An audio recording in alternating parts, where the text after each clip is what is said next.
Hi, how are you? This is David Burns in the green chair today answering your beekeeping questions. And we have a lot of questions, so let's jump right into it. Sherry says, why are bees swarming around my bird feeders? Bird feeders usually have like seeds in them. And what bees are looking for is protein. And so they're trying to find the nuts produce protein. There's a lot of protein in nuts. And so bees are just simply looking for the protein.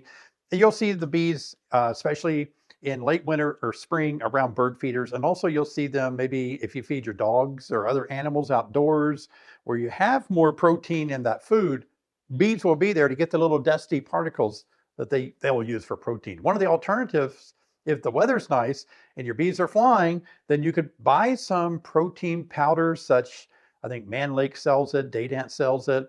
We use Ultra B from Man Lake, and that protein powder you can, on a dry day, lay it out on a board or some cardboard when your bees are flying. The bees will find it, and they can really benefit from that protein. Hey, Austin, how often should you do the queen cage mite prevention?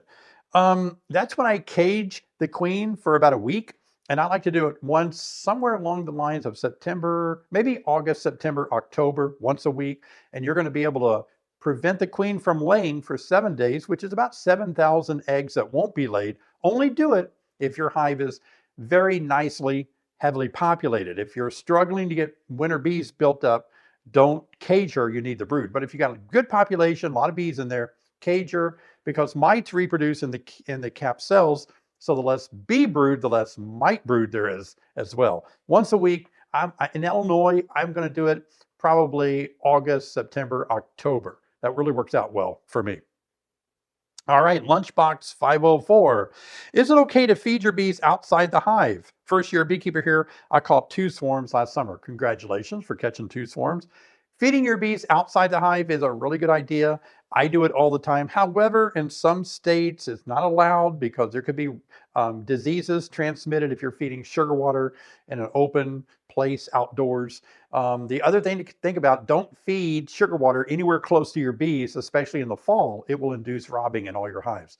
But certainly you can feed outside your hive if you do it strategically, if it's legal in your area, and you keep it far away from the hive. Your bees will love to be fed that way. Bees are going outside the hive to get nectar. So it's just a season when you don't have flowers. Usually we do that in the fall. Hey, Charles, when should we put our swarm traps out? Put the swarm traps out before they start swarming, and that's going to really work out well.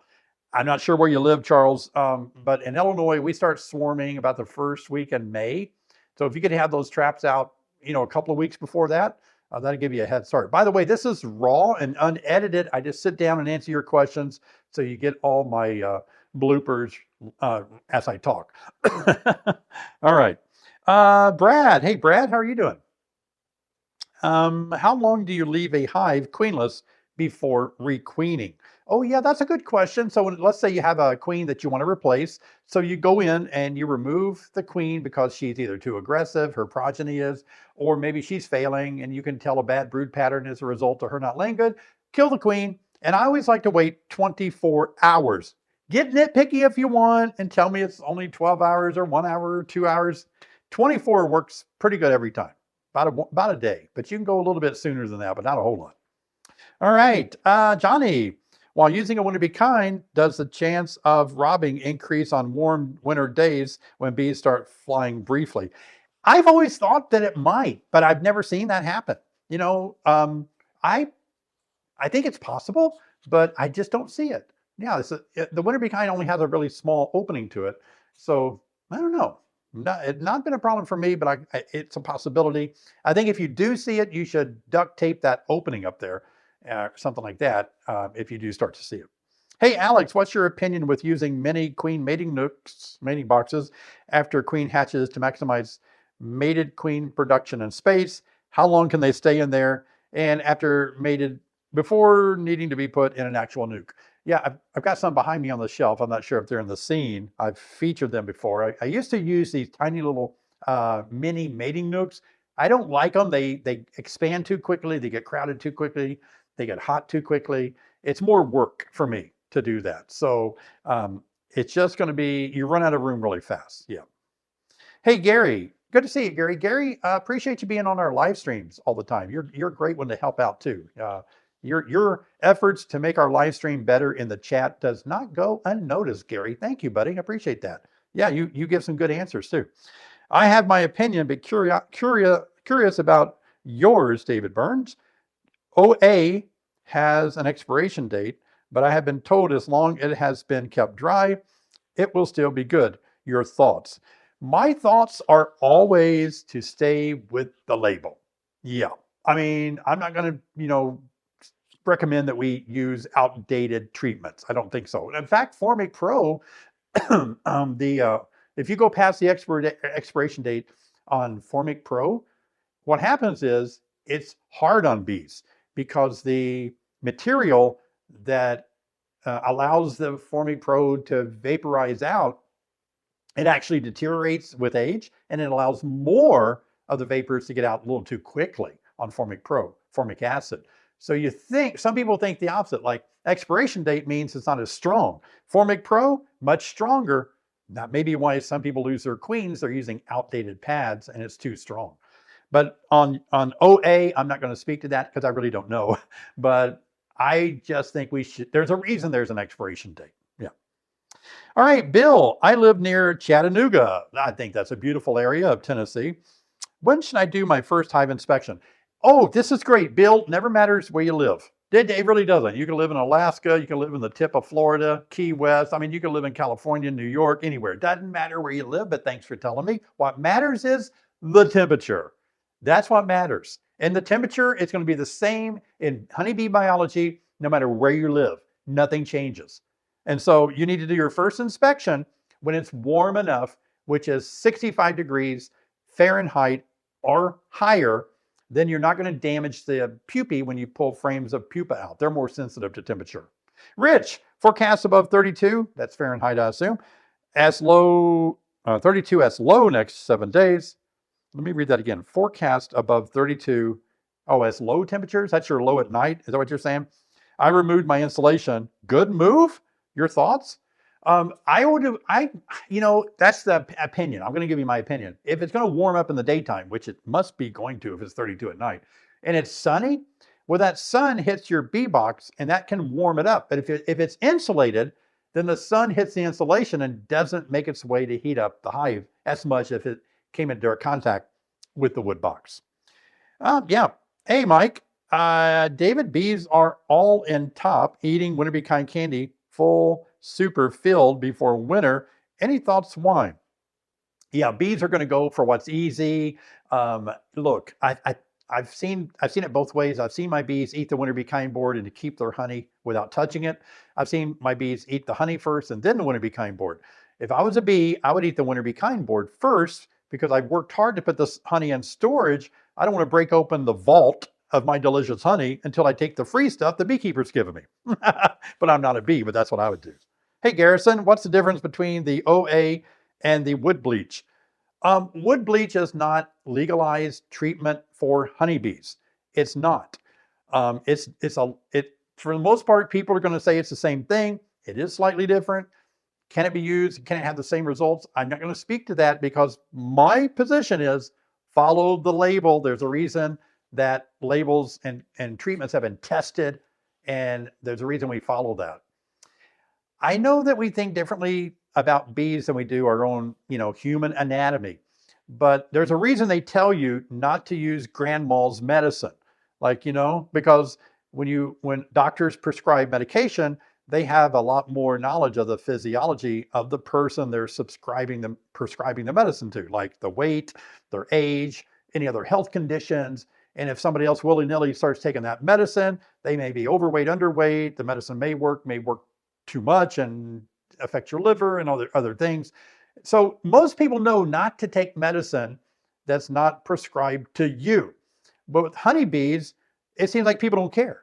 They're just bugs, so I'm not going to follow labels. I'm not going to follow the prescription. I'm going to just do it any way I want to. So the wood bleach deal, beekeepers, I've been keeping bees a long time, and long time ago, before OA was even on the radar, beekeepers were using wood bleach. And inspectors would say, is that wood bleach you got in your hive there? Is that what you got going on there? And, they'll say, well, yeah, I decided to bleach my wood. I decided to bleach my wood because it wasn't not a legal way to do it. And some inspectors were cracking down on people way back for doing it. And now it's legal to use OA. There's a difference. Follow the label, please. Go by the label. I think that'd be important. And it amazes me. A lot of people sometimes have problems with their bees. Their bees die. They don't know what went wrong. But when you investigate more, they weren't using the treatments according to the label.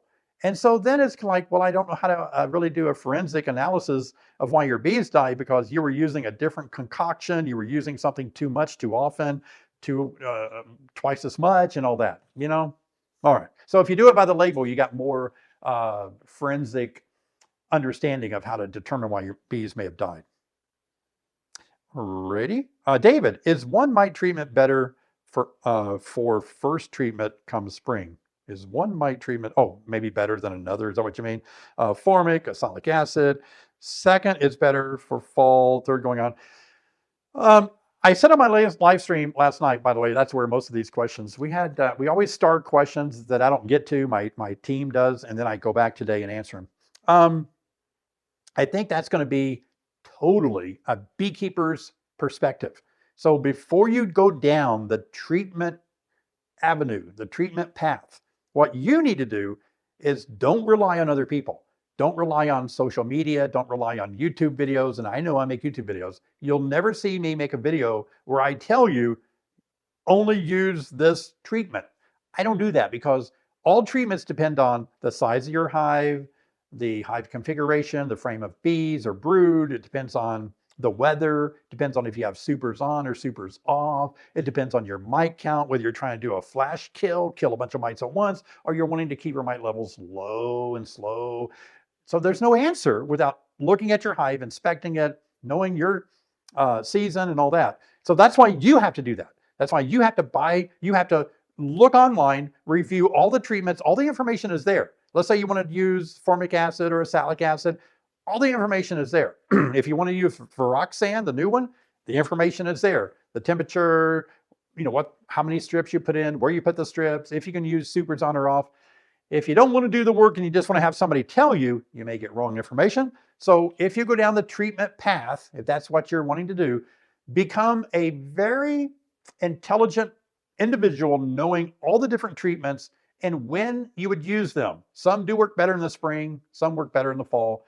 That's going to be research on your part based on where you live and your bees. Absolutely. All right, Dean made some swarm traps today. When should I put them out? Did I already answer that? I'm just curious because I remember answering that. But anyway, it may be a different person or this one may get in there again, but always put them out a few weeks before they swarm in your area. If you're new to beekeeping and you don't know when bees swarm in your area, just be sure and talk to some beekeepers and say, hey, when do bees swarm around here, everybody? And then back up 2 weeks and put your swarm traps out. Yeah, that's good. Hey, John, does Viroxan work under the cappings? No, not that I'm aware of. Oxalic acid, even vaporizers, it does not penetrate the cap to the brood, where many, if not most, of those mites that you want to kill are hiding under the cap brood of the pupae. As far as I know, there's only one or two that does penetrate the cappings, like Formic Pro does kill mites below the cappings. All right, Mark, if a hive dies during winter, possibly from viruses, will the viruses be an issue if you install a spring package in that hive? No. Viruses, that's a good point. Viruses aren't alive or dead. They're just viruses. And usually they need a host to stay alive on. We got educated on that, if you don't know, back during COVID when we had, the question of how long can a virus live on a doorknob, for example. Well, if the doorknob is, this sounds gross, but if it's slimy and wet, the virus can live there quite a while, right? It has the things that it needs to not stay alive, but to exist. But, if it's dry and sterile and the virus shows up there, not going to be very dangerous for very long at all. And that's why, by the way, when you wash your hands, washing does a great job. Drying, I think, does a better job. Let your hands dry. Same with dishes, right? You wash your dishes, soap and water, but when you let them dry, it has even a greater sanitation effect to it. So yeah, as long as you get the dead bees out of there and they've been dead a while, the viruses are gone too, for the most part, yeah. Okay, there you go. New subscriber. Thank you, Rebecca, for being a new subscriber to my channel. Appreciate that. And it says, Rebecca says, from New Hampshire and looking to get into beekeeping. Oh, good. You're watching the video, kind of getting some information ahead of time, gathering up your facts. That's excellent. I mean, that way you kind of have a more, I guess, a well-rounded approach on how to start. You don't waste time or money because you're doing your homework. That's good. I'm looking into equipment and I've seen a flow option. I'm assuming the flow hive. Wasn't too sure about it. Thoughts, I definitely think the hard work is the fun part. Oh, good point, Rebecca. 2 or 3 years ago, I did buy a flow hive. I paid the going price for that flow hive. I bought the ones with all the bells and whistles from the flow hive company. I didn't shortcut anything. I just bought it from the flow hive company. And I think it cost me $1,100, $1,200. I made a video about it. And in that video, I said I could have bought 4 8-frame garden hives. I think they were assembled, maybe even painted, maybe not, but from Dadant for the same amount of money, and an extractor for the same amount of money. I could have bought 4 hives and an extractor. So it is pricey. I'm not faulting the company. They can charge what they want to. You know, who am I to question that? They charge, if they want to charge $5,000 for a flow hive, hey, that's the customer's responsibility to decide if you want to pay a lot for it.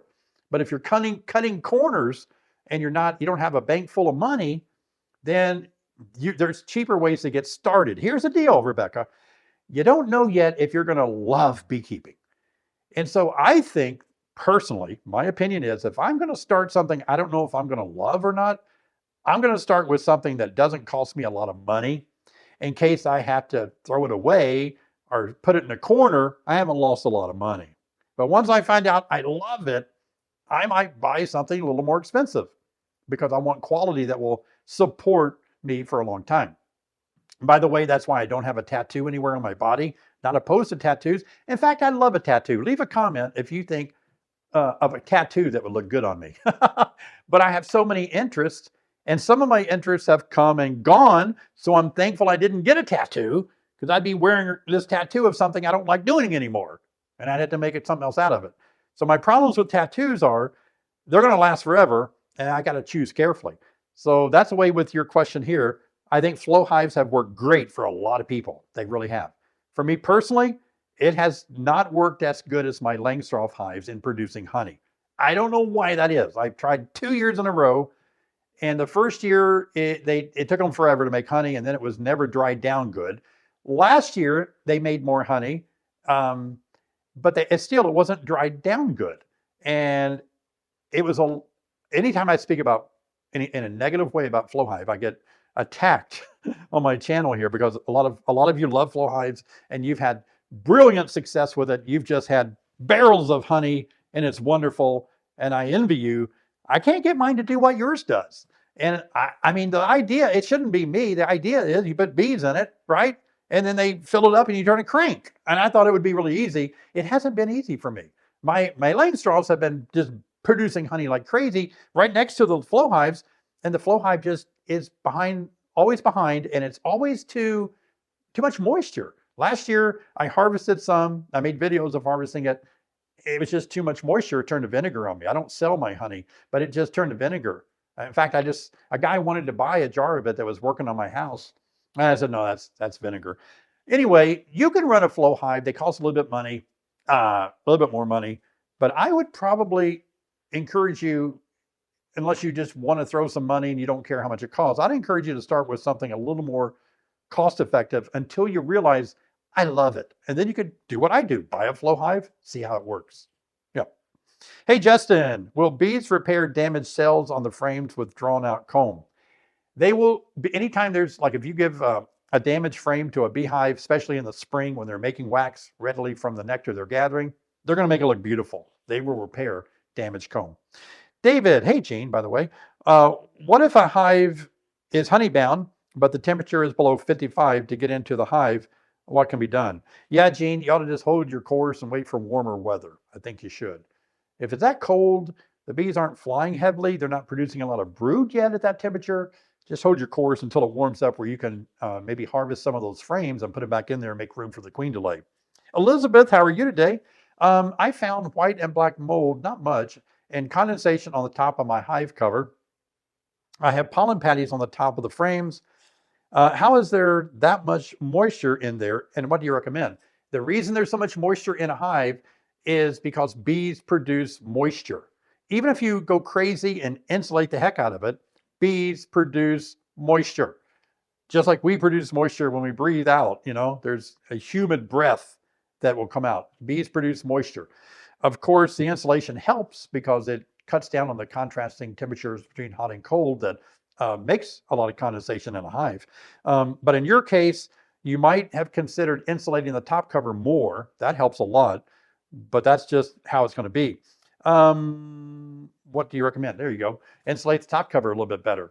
Watch those pollen patties too. I have problems when I do what you do. My small hive beetles that overwinter with bees, by the way, I know it's so angry, it's so mad. Why do my small hive beetles overwinter with my bees? They'll find the pollen patties, and guess what they do? They lay eggs in them. They have larvae in the pollen patties. I stopped using pollen patties because my bees weren't defending the pollen patties. They were trying to eat it, but my small hive beetles were laying eggs in it. It was a mess. Yuck. So I just feed my bees protein that I mix, or additives that we put in the sugar water. So I put the protein powder in the sugar water, and the bees eat the protein while they take the sugar water down. All right, that's a good question. Got a few more. Hang with me, people. This is fun. And how are you doing today? It's been a dreary Friday here in Illinois. It's about, let's see, if I'm 48 degrees. Bees aren't flying because it's foggy, cloudy, very humid, drizzly, mud everywhere. You walk in the grass, you sink in the mud. It's never looks good in Illinois in the wintertime when it thaws. But it won't be thawed too long because it doesn't take long at all in Illinois for us to have another hard freeze. Winter's not over. No. Well, here's a question from Gary. If I am starting 2 hives this year, do I need to be particular about how close I place them in the start of phase? I've heard to keep them so far apart at first and move them closer later. Gary, you're not wrong about that. Here's the deal. The reason sometimes if you're starting with packages, for example, if you put 2 packages 2 feet apart, shake the bees in there, they take their first orientation flight and they might all wind up in one box, or 3/4 of them over here and only 1/4 over here, 2 queens separated, of course, and that's a bummer. So if you can turn them or put them further apart, it does help. However, once those bees know where they live, it is hard to move a hive without totally confusing your bees. Good luck with that. That's hard to do. You almost need to keep them where you're going to keep them forever. It's hard to move bees. All right, Central Kentucky bees. Hey, David. Which grafting tool do you prefer? I used the Chinese tool my first year with success, but grabbed a stainless steel tool to try this year. Yeah, I have tried all kinds of grafting tools. I've used every one that's available. Plastic ones, stainless steel, all the dental tools. I've used my own. I've made my own, and wooden ones and such. By far, Chinese grafting tool is a winner for me. Now, I'm not saying that everybody, is like me. I'm just saying it works for me and how I like to handle the grafts when making queens. So I love the Chinese grafting tool for sure. I wanted to answer another question I got on through email. This is from Lawrence. He asks a very long question, but just basically he said, can I use dehydrated cane juice or stevia or coconut sugar or fruit juice to feed my bees?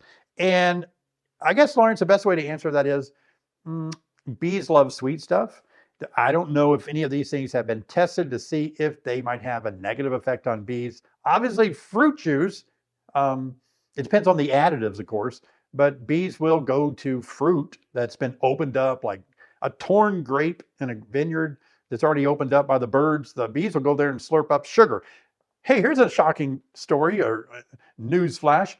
Bees love sweet stuff.